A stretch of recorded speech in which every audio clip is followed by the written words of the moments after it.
Welcome. In this lesson, we are going to talk about the elements of the argumentative essay. Many times when people hear the word argument or argumentative, they immediately think of conflict or anger. But in this context of writing an essay, what we're talking about is a clear, specific claim that you are going to support with credible evidence. So 3 elements of your argumentative essay that are essential is one, that it's objective, meaning that you are presenting the information without any of your personal feelings or beliefs sneaking into your writing. So that means that there should be no phrasing within your writing of this essay that says anything like, I think, I believe, I feel, we should, you should. You let the information speak for itself. The second point, backed up by facts and research. You let those facts speak for your claim, and that's going to carry much more weight than you trying to insert your personal opinion. The third thing is that you want to consider all sides of the argument. A well-rounded argument will always acknowledge the other side of the issue because this shows that you are educated on all facets of the matter and that you're approaching it from a completely objective viewpoint. And that always carries much more weight than a one-sided argument. So given those 3 elements that are part of a successful argumentative essay, 3 things that your essay should not be is personal opinion. It should not be matters of established fact or matters of faith or personal belief. And I'm going to explain this in a little more detail. So here are 3 examples of what an opinion could look like. Homework is stupid. Penguins or whatever animal that you love are the best animals. Or a movie. This is not a real movie. The new movie, Corona Apocalypse, is the worst movie ever made. And the reason why these will not work for an argumentative essay is because they're written in absolutes. You can see in the red where I'm saying homework is stupid, penguins are the best, new movie is the worst. These are strictly matters of opinion, but I'm speaking in absolutes, and there's no quicker way to lose your audience than to use that type of phrasing when you're presenting an argument.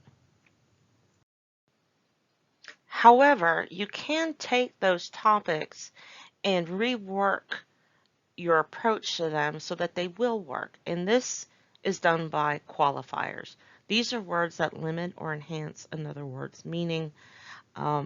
It keeps you, especially in this context, from speaking in absolutes, because for an argument topic to work, it has to be debatable. If I'm speaking in absolutes, I'm not allowing for debate. So instead of saying homework is stupid, I can say homework has been shown in some studies, that is a qualifier, to be an ineffectual way of reinforcing knowledge. Now, if I'm going to argue this, then I have to have those studies researched and within my essay cited correctly to back up my claim. Penguins, the penguin exhibits at zoos and animal conservatories have the highest numbers of visitors, making them some of the most beloved animals in the world. It's a matter of taste. Some people do not like penguins. Some people do not like animals in general. I cannot speak for every person on the planet saying that the penguins are the best animal on the planet because some of them don't feel that way. But I can use information about how many people visit their exhibits to show that they are some of the most beloved animals in the world. Same thing with a movie. I can take information like box office receipts and movie critic reviews to back up a claim that a movie has been successful or not successful, but I can't tell people whether or not they like something. And a lot of times when you speak in absolutes, That's what you're trying to do, is to tell people what they should or should not think about something. When it comes to matters of taste or opinion, those are very personal and are affected by many different things in a person's life, and I cannot force them to change what they like or don't like. I can't force people to agree that pineapple belongs on pizza. People cannot force me to agree that it doesn't. I like it, a lot of people don't. It's a matter of personal taste. So on to matters of fact. These are things that are established fact. There is no way to really argue that those things do or do not exist. If there is irrefutable proof of something, to argue otherwise is pointless and exhausting. And there are no sources that you can find to back up that claim that will be credible. So you see, I used the example of the earth being flat. There are a lot of people who do believe it's flat. I cannot argue this because it is an established fact that the earth is round. Anything otherwise is a conspiracy theory. Any information I would find to back that up is not going to be credible. It's not going to be rooted in science or what we know about the established universe. So to argue that is not going to be successful. The next element that does not lend itself well to a argument essay are matters of belief or faith, meaning either personal belief systems or religious faith. Right now, there are over 4,000 religions on planet Earth, and this is not counting all of the subsects of those religions. And then we have people who are atheists and agnostic. There are other belief systems that are not considered necessarily religious, but they are very much a part of a person's life. So to argue an element of your personal religious belief, let's say, ignores everyone else's rights to believe differently. And there really is no rock solid, credible way to back up those beliefs that does not discount the way someone else believes. So for this reason, this does not, these matters of this belief or religion do not lend itself well to an argument essay, and it's best to just steer away from those. So this is a very short clip from the movie Legally Blonde.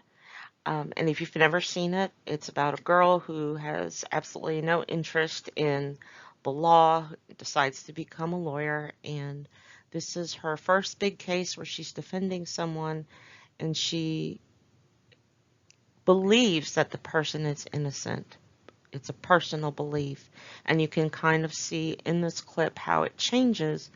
Even though she's arguing for this person's innocence, once she gets rock solid evidence, how that changes her ability to defend the client.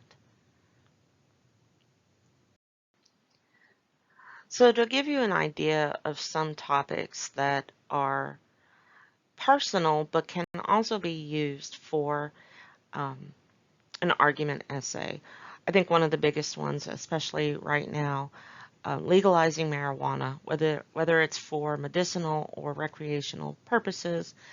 Pretty much everyone has a opinion or a stance on that particular issue. However, this is one of those things where you can establish facts on both sides of the issue.